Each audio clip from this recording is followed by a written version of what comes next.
Dear students, आज हम logarithm chapter की एक्सरसाइज 2.2 का क्वेश्चन नंबर 3 करेंगे।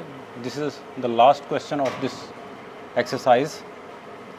इसमें आपको कहा गया find the value of x, कि आपने एक्स की वैल्यू फाइंड आउट करनी है कि एक्स की वैल्यू क्या बनती है। इसमें 6 पार्ट्स हैं जिनको हम 1 बाय 1 हल करते हैं। सबसे पहला जो है वो आपके पास है log of 64 with the base x is equal to 3।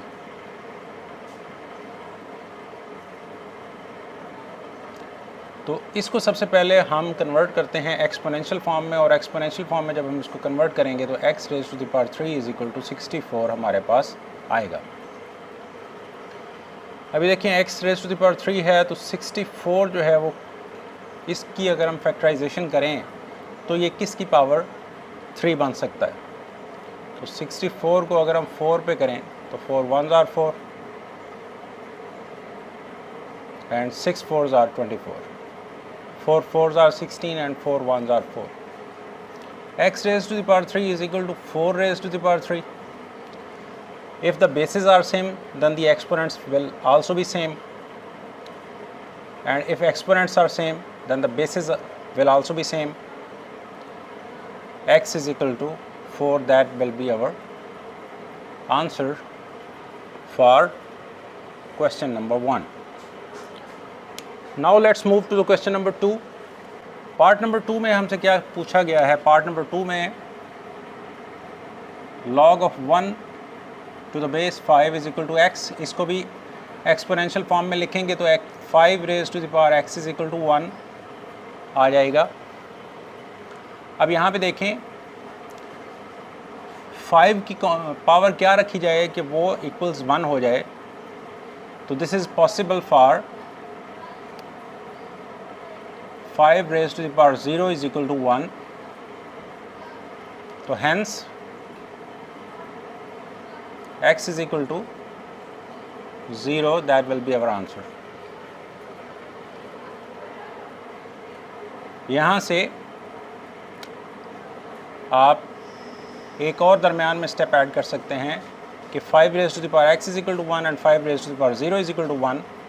Then 5 raised to the power x is equal to 5 raised to the power 0, and if the bases are same then the exponents will also be same, hence x is equal to 0. So this will be the answer of our part number 2. Part number 3 में कहा गया है log of 8 with the base x is equal to 1. इसको भी exponential form में जब हम change करेंगे तो हमारे पास आ जाएगा x raised to the power 1 is equal to 8. x raise to the power 1 का मतलब क्या होता है, किसी भी चीज़ की पावर अगर 1 है, x raise to the power 1 is equal to x, 8 raise to the power 1 is equal to 8, 9 raise to the power 1 is equal to 9। तो 1 पावर जो होती है वो आमतौर पर लिखी नहीं जाती, तो यहाँ पे x इज इक्वल टू 8 ही हमारा आंसर होगा। तो x की वैल्यू यहाँ पे हमारे पास 8 आ जाएगी। पार्ट नंबर 4 उसमें हमारे पास है log of x with the base 10 is equal to -3। इसको भी एक्सपोनेंशियल फॉर्म में जब हम चेंज करेंगे तो 10 raise to the power -3 is equal to x हमारे पास आ जाएगा। तो 10 रेज़ टू द पावर -3 का मतलब क्या है, 1 by 10 raise to the power 3 is equal to x। 1 raise to the power 3 का मतलब 1 by 1000 is equal to x, और इसको अगर आप डेसिमल में चेंज करें तो 0.001 इज इक्वल टू x। तो x की वैल्यू हमारे पास निकल के ये आ जाएगी। उसके बाद नेक्स्ट पार्ट की तरफ चलते हैं। log of x to the base 4 is equal to 3 by 2। इसको भी एक्सपोनेंशियल फॉर्म में जब हम लिखेंगे तो 4 raise to the power 3 by 2 is equal to x, ये हमारे पास आएगा। यहाँ पे 4 को हम लिख देंगे 2 रेज़ टू द पावर 2 और उसकी power 3 by 2 is equal to x।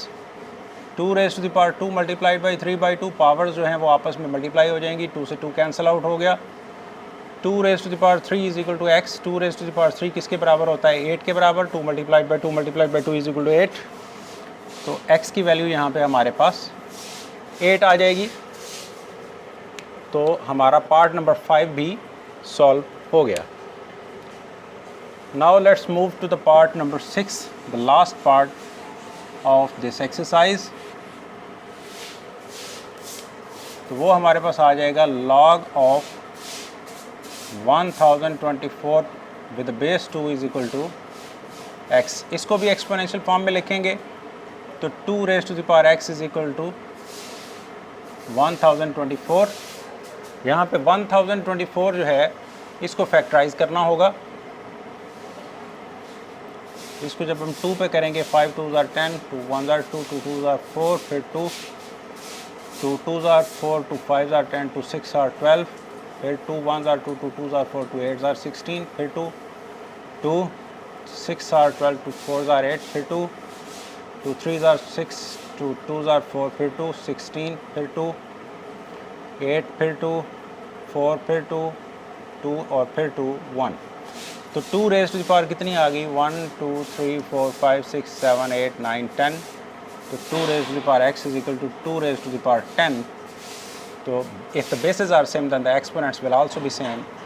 x is equal to 10, hence this will be our answer. तो पार्ट नंबर 6 का अब ये आंसर हमारे पास आ गया।